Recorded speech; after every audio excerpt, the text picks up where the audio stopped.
ये आदमी पंजा लड़ाने की ऐसी खतरनाक ट्रेनिंग करता है कि उसे हराना तो दूर कोई उसका हाथ को हिला तक नहीं पाता। लेकिन क्या वो दुनिया की सबसे बड़ा खिलाड़ी का मुकाबला कर पाएगा? जानने के लिए देखिए हमारी आज की कहानी शुरू होती है मार्क नाम की एक आदमी से जो कोरिया में पंजा लड़ाया करता था, लेकिन आजकल वो अमेरिका के एक क्लब में गार्ड की नौकरी कर रहा था। एक दिन उसका पुराना दोस्त किम उससे मिलने आया और उसे पंजा लड़ाने का मुकाबला में हिस्सा लेने के लिए मनाने लगा। मार्क की कोई दिलचस्पी नहीं थी, लेकिन किम ने जैसे तैसे करके उसे मना ही लिया। फिर वो दोनों मुकाबले की जगह में गए जहां लोग खिलाड़ी पर सट्टे लगा रहे थे। जिस खिलाड़ी से मार्क की मुलाकात होना था वो अब तक के सारे मैच जीता था, इसीलिए मार्क पर कोई भी सट्टा लगाने के लिए राजी नहीं था। जल्दी मैच शुरू हुआ और वो खिलाड़ी काफी जद्दोजहद के बाद भी मार्क का हाथ को हिला तक नहीं पाया।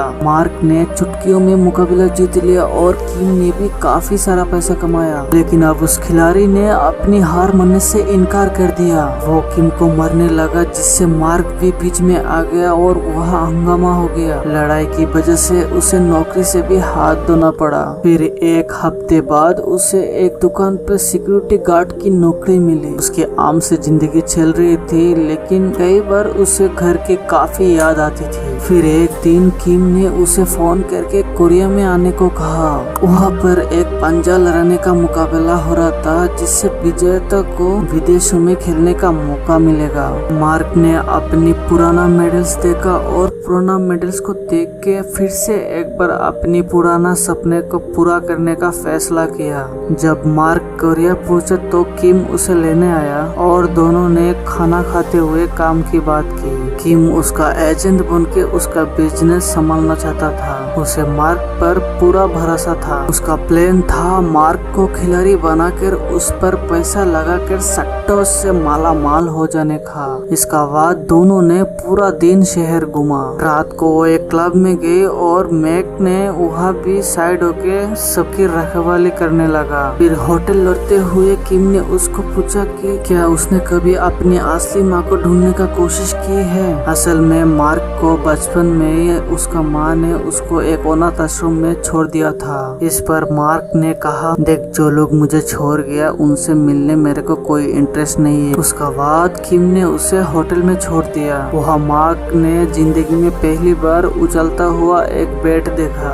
उस कमरा में किंग की तरफ से एक तोहफा भी था। डब्बे में से एक फोन निकला जिसमें उसका असली माँ की पता था। उधर किंग इयो नाम की एक बेहद अमीर गुंडे से मिला और मार्क पर पैसे लगाने को कहा। पहले तो उसे बिना इज्जत के इयो से ऐसे बात करने के लिए उसे उल्टा लटका दिया गया, लेकिन जब इयो ने मार्क की वीडियो देखी तो इयो ने उस पर पैसा लगाने के लिए राजी हो गया। हालांकि उसका एक शर्त थी कि मार्क को उसका ऑर्डर पर हारना या जीतना होगा। अगले सुबह मार्क फोन की नक्शे के मुताबिक उस पते में पहुंच गया। दरवाजा खटखटाने से पहले उसको दो बच्चे देखे जो उसका बारी वर्जन देख के उसको राक्षस समझ बैठे। बच्चे उससे डर न जाए इसलिए वो बिना कुछ कहे यहाँ से चले गया। उन बच्चों ने फिर अपनी माँ सुमी को इस अजीब आदमी के बारे में बताया। उन्होंने खिड़की से देखा कि मार्क वापस जा रहा था। सुमी कपड़े की एक दुकान चलाती थी जो काफी घाटे में चल रही थी। उसे गैंगस्टर इयो का भी काफी पैसा लौटाने थे,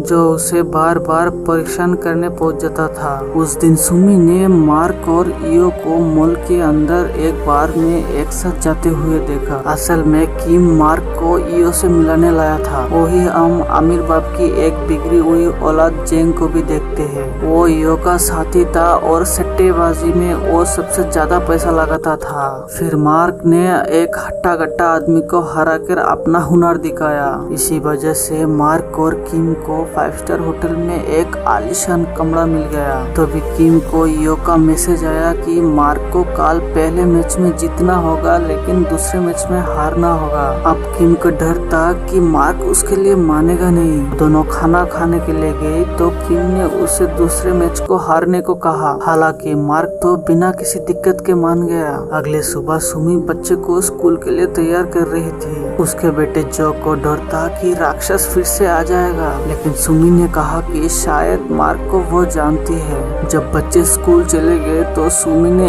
एक पुराना तस्वीर निकाल के देखा कि जो मार्क की माँ के साथ एक पुराना तस्वीरें थी। उधर बच्चों ने मार्क को बाहर देख लिया और जो ने तो पुलिस को बुलाने का धमकियां भी दे दी। फिर हम देखते यो ने कोरिया की सबसे तगड़ा पंजा खिलाड़ी कॉम्बो को बुलाया था ताकि मार्क की काबिलियत परखी जा सके। लोगों की खचाखच भीड़ थी और मार्क ने 7 फुट के हाथी जैसे आदमी को पहले मैच में हरा दिया। इसे कॉम्बो भी काफी प्रभावित हुआ। सुमी भी वह मार्क को देखने आई थी। ब्रेक के बाद यो उस पर जबरदस्ती करने लगा क्योंकि सुमी ने उसका पैसा नहीं लौटाए थे। मार्क ने भी ये सब देखा और जब दूसरा मैच शुरू हुआ तो वो जानबूझ के जीत गया ताकि यो को नीचा दिखा सके। जब यो ने अपना धैर्य जमाने लगा तो मार्क ने उसे धक्का दे दिया। किंग बेचारा मार्क और यो को दोनों को शांत करने को लग गया। उसे पता चला कि ये सब सुमी की वजह से हुआ तो अगले सुबह वो सुमी से मिलने गया। तो अभी यो भी वहाँ आ पहुंचा और किंग की धुलाई कर दी। अचानक मार्क बीच में आ गया और यो की मुस्टंड से अकेला ही भिड़ गया। कुछ देर बाद पुलिस आई और मार्क और किंग को गिरफ्तार करके ले गई। मार्क को छुड़ाने के लिए उसकी आईडी जरूरी थी, लेकिन पिछले मैच में उसका बैग और आईडी कार्ड वही खो गया था। उसका बाद उसने पुलिस वालों के साथ पंजा लड़ा के साबित किया कि वो सच में ही खिलाड़ी है, लेकिन फिर भी उसे जाने नहीं दिया। तो भी सुमी वहाँ आ पहुंची। ना जाने कैसे उसे मार्क की पासपोर्ट मिल गया था। तब पता चला सुमी मार्क की सौतेली बहन है और उसका माँ दरअसल 1 साल पहले गुजर गई थी। ये सुनकर मार्क का दिल टूट गया। बच्चे ने भी उसे घर आके रहने को कहा। मामू मामू हमारे साथ घर चलो ना मामू। सुमी की बेटी जून ही उससे काफी खेलती थी और बेटा जुंग हांग उससे काफी बातें करता था। वही घर का बाहर कुछ आवारे लड़के सिगरेट पी रहे थे। सुमी की माना करने का बाद भी वो यहाँ से नहीं गई, लेकिन जैसे मैक उनका सामने आया तो सब दुम दबा कर भाग गए। अगले दिन यो के आदमी सुमी से पैसे वसूलने आए। उसी वक्त मैक घर से जा रहा था ताकि वो सुमी के ऊपर बोझ न बने। उसने गुंडों को भी भगा दिया। फिर उसने वही रुकने का फैसला किया। अगले कुछ दिन तक पूरे फैमिली मिलकर घूमे फिरे और बढ़िया खाना खाया और खूब मजे किए। सुमी के लिए काम के साथ बच्चे संभालना काफी मुश्किल था। उसका पूरा घर कपड़ों से भरा हुआ था। एक दिन वो घर आके देखा कि सब कुछ एकदम साफ हो चुका था। ऊपर से मार्क बच्चे की देखभाल भी बहुत अच्छे से करता था।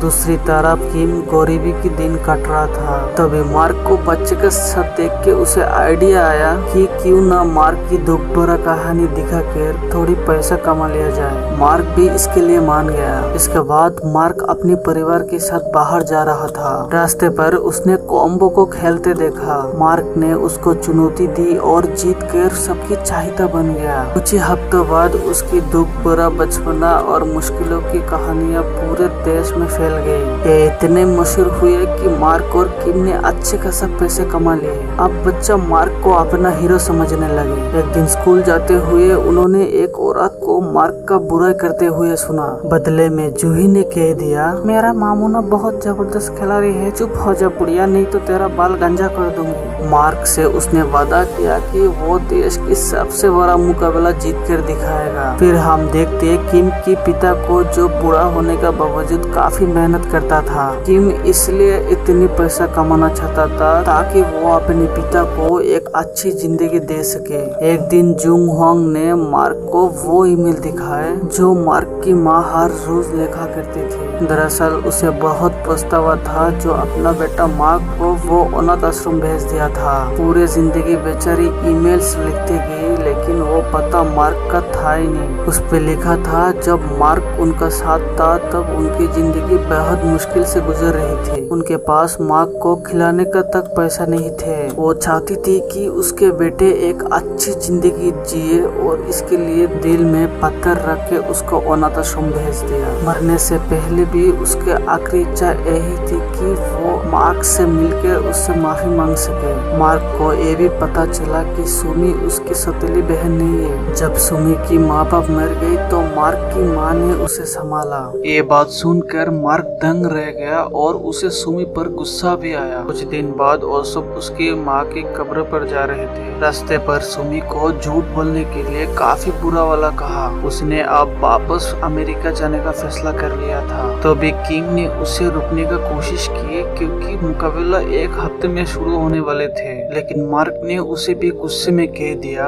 अरे वो तू तो चुप हो जा, मेरा टैलेंट का इस्तेमाल करके तू तो बस पैसा कमाना चाहता है। उधर कॉम्बोस जोरों शोरों से मुकाबला का तैयारी कर रहा था। गैंगस्टर ईओ ने भी किंग नाम की एक मुस्टंडे को तैयार किया था। किंग ने आज तक जितने आदमियों से पंजा लड़ाया सबकी बेरहमी से हड्डियां तोड़ डाली। मार्क भी टूर्नामेंट से पहले अपने तैयारी में कोई कमी नहीं छोड़ रहा था। आखिरकार मुकाबला का दिन आ गया। बच्चे घर पर थे जब उन्होंने देखा कि वो मार्क की मेडल लौटाना भूल गए। वो दोनों बस पकड़ के मुकाबला की जगह में पहुंच गए। कुछ देर बाद सुमी को एक खबर मिली तो वो भी बच्चे का पास भागी। इसके बाद मुकाबला शुरू हुआ। किन, मार्क और कॉम्बो तीनों अलग अलग ग्रुप में थे। उन्होंने अपने ग्रुप में हर किसी को हरा दिया और सेमीफाइनल तक पहुंच गए। केन ने तो बेरहमी से कई हाथ तोड़े और फाइनल में पहुंच गया। करोड़पति चेंग और उसका आदमियों ने अपनी सारे पैसा केन पर लगा दिया। लेकिन मार्क की ऑनर देख के उन्हें लगा कि कहीं पैसा डूब न जाए। इसीलिए चेंग ने यू को धमका कर कहा कि किसी भी तरह किंग को जिताए। फिर यू ने किम को $2